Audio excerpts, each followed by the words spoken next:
Number 90.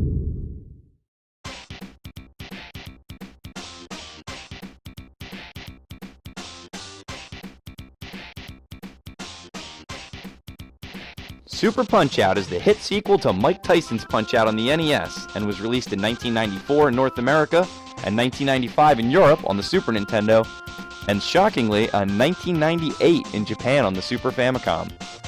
Here we see Little Mac returning to battle his way through 16 unique fighters in 4 separate circuits on his way to become the WBBA champion. Each opponent you face features a unique moveset and special way of being defeated. The graphics feature large, colorful, and quite impressive sprite work.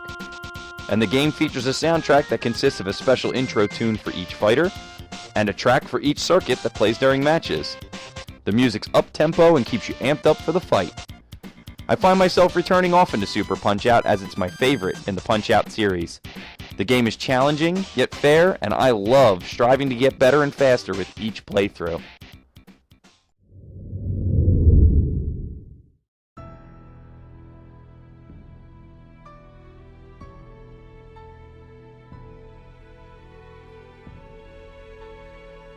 Halo 3. Following the smash hits Halo Combat Evolved and Halo 2 on the Xbox, Halo 3 was the first entry in the series on the Xbox 360, featuring powerful new graphics, an excellent single-player campaign, and all new weapons and enemies would make it a solid entry in the series on its own, but the multiplayer is really where Halo 3 shines. Piggybacking off of the success of Halo 2, Halo 3 takes huge strides in the right direction and shows just how an online first-person shooter should handle matchmaking. This was the game I bought my Xbox 360 for, so I could play with my friends from anywhere we lived in the world, and it's a game I hold dearly to this day.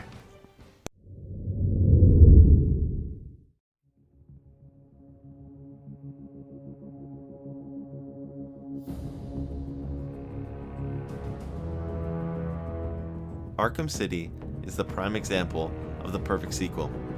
It takes what made the original game so good and improves upon it. This game has it all, from an amazing combat system to unforgettable boss fights, a great story, and side missions that you'll actually want to play.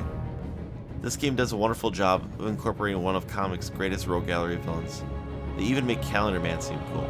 Calendar Man! Kevin Conroy and Mark Hamill return to play their iconic roles of Batman and the Joker, and they knock it out of the park in this game. There isn't many superhero games that are very good, but Arkham City is one of the greatest games of all time.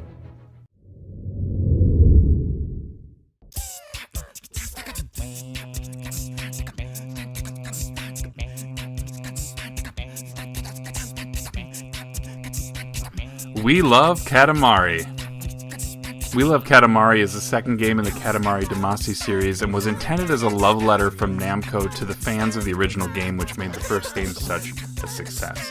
You play as the Prince of all Cosmos, who rolls his Katamari to build planets made of all of the things that you can pick up. One of the things that I always found so enjoyable about this game is not only the level design, but the music and the visuals. It is kind of this perfect blend of Japanese culture and just sheer craziness.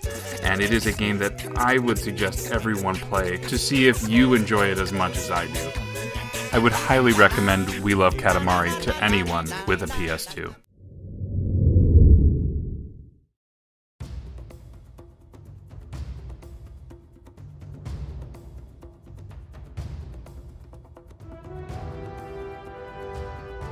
Uncharted 2: Among Thieves. Uncharted 2 is everything a sequel should be. While the first Uncharted game was good, it is Uncharted 2 that made the series the juggernaut it is today. Everything about this game was improved from the first. The environments are more varied, the gunplay is improved, great new characters are introduced, and the action sequences are phenomenal. They even included an online multiplayer mode. In the single-player game, we find ourselves on another adventure with Nathan Drake, the main character from the first game, expanding the story between him, his old friend Sully, and on-again, off-again love interest Elena. The story is written so well that you actually care about these characters and their futures, and the gameplay keeps you coming back for more. The Uncharted series is still going strong thanks to the excellent foundation set by Uncharted 2. Number 85.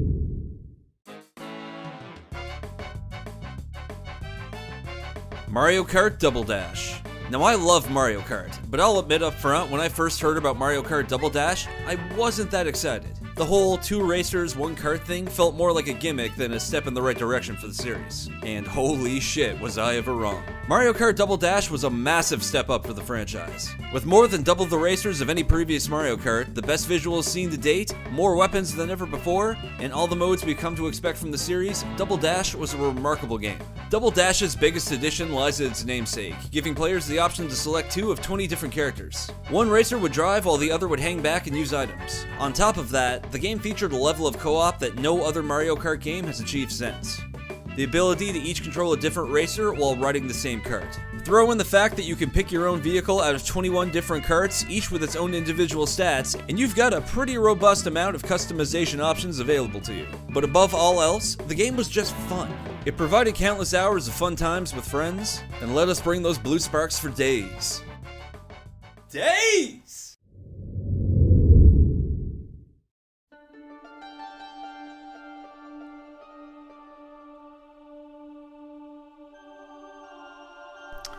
Shadow of the Colossus.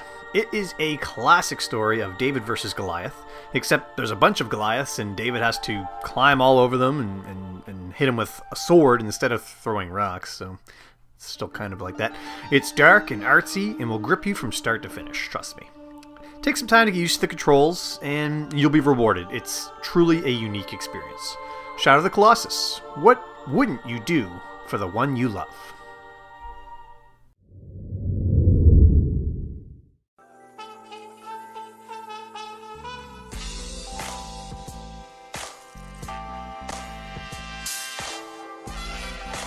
Grand Theft Auto 5, wow, what a game.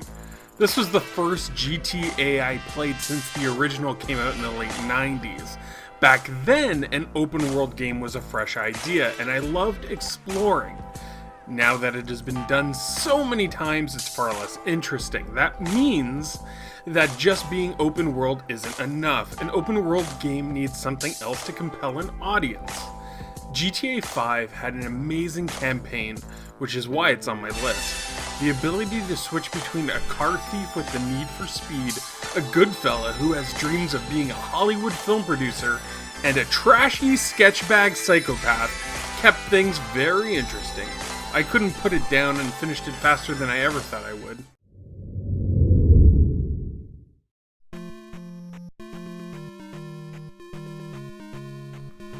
Zelda 2: The Adventure of Link. Zelda 2: The Adventure of Link is fantastic, and I don't care what anyone says. People like to give it crap because it deviated from the original Zelda, but back when it was first released, that wasn't as big of a deal. People loved Zelda 2, and I still love it today. It's probably up there in my top 3 or top 5 Zelda games of all time. It's fantastic and everyone should play it. Number 81.